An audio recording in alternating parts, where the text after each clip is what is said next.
One of the important quality of all good leaders is that they are able to receive feedback with lot of openness and grace. Even if we want to follow the same behavior, we can simply adopt a three-step approach called as ACE. Whenever someone is giving us feedback, the first thing that we need to do is simply acknowledge the feedback without rationalizing, denying, analyzing, and allow the person to completely speak up whatever is there in the person's mind. Once we have done that, then the second step of the ACE framework is clarifying what we have understood about whatever the person has said.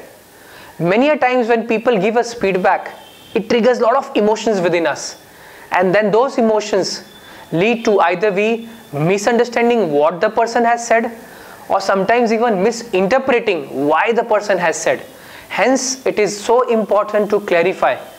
We can do that by asking for observations, asking for situations where the person has seen us behaving in a certain way, or more deeply try to understand how those behaviors has been impacting the person in a more adverse way.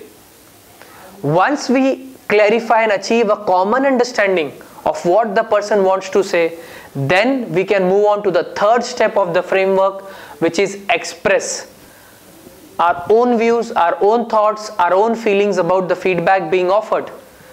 One option could be simply agreeing to what the person has said. Second option could be disagreeing with lot of reasoning and with lot of respect in terms of why we have a different perspective about the feedback being offered.